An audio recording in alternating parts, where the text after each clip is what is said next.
warahmatullahi wabarakatuh. Perkenalkan, nama saya Ramadhani dengan NIM D1A021064, mata kuliah Hukum Agraria. Di sini saya akan menjelaskan tentang pendaftaran tanah. Awalnya pendaftaran tanah yang dikenal di dunia ini berasal dari negeri Mesir kuno ketika Raja Fir'aun saat itu memerintahkan pegawai kerajaan untuk mengembalikan patok-patok batas tanah pertanian rakyat yang hilang akibat meluapnya air Sungai Nil. Perkembangan selanjutnya, negara-negara di seluruh dunia melaksanakan pendaftaran tanah. Hal ini ditandai dengan adanya istilah pendaftaran tanah dalam beberapa bahasa dan pelaksanaannya disesuaikan dengan tujuan tertentu. Pendaftaran tanah adalah rangkaian kegiatan yang dilakukan oleh pemerintah secara terus-menerus, berkesinambungan dan teratur, meliputi pengelompokan, pengolahan, pembukaan, dan pengajian, serta pemelihara data fisik dan data yuridisi. Ada hak dan hak milik atas satuan rumah susun, serta hak-hak tertentu yang membebani. Untuk menjamin kepastian hukum oleh pemerintah, diadakanlah pendaftaran tanah di seluruh wilayah Indonesia yang diatur dengan pengaturan pemerintah. Pendaftaran tersebut meliputi pengukuran, perpetakan, dan pembukuan tanah. Pendaftaran hak atas tanah dan perahlian hak tersebut, pemberian surat tanda bukti hak yang berlaku sebagai alat pembuktian yang kuat. Pendaftaran tanah diselenggarakan dengan mengingatkan keadaan negara dan masyarakat, keperluan lain sosial ekonomi, serta kemungkinan penyelenggaraan dalam peraturan pemerintah, diatur biaya dan ketentuan rakyat yang tidak mampu dibebaskan dari pembayaran biaya tersebut. Adapun asas-asas pendaftaran tanah adalah sebagai berikut.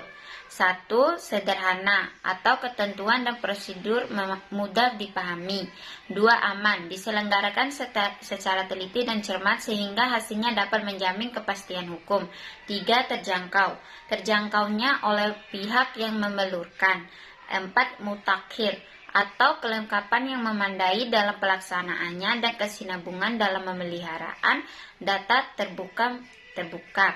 Yang kelima, masyarakat dapat memperoleh keterangan mengenai data yang benar setiap saat dalam hal atas suatu bidang tanah sudah diterbitkan dengan adanya sertifikat secara sah atau atas nama orang atau badan hukum yang memperoleh tanah tersebut.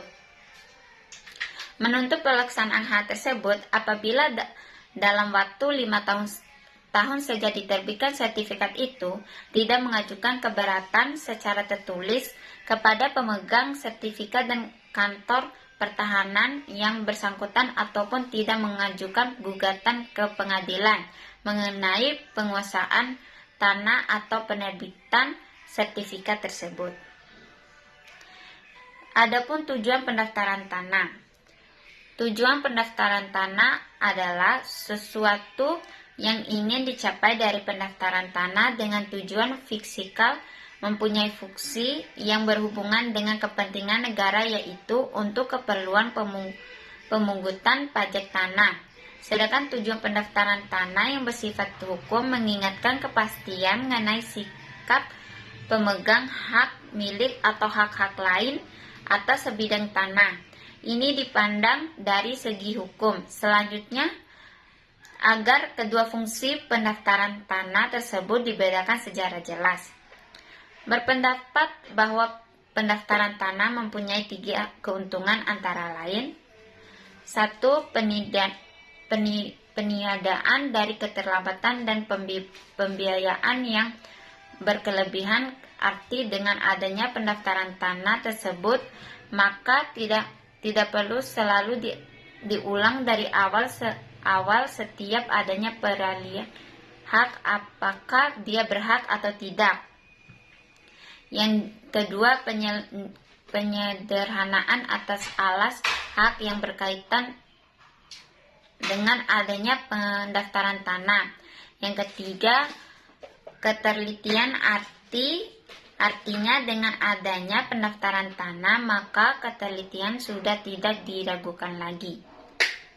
Demikian penjelasan dari saya. Wassalamualaikum warahmatullahi wabarakatuh.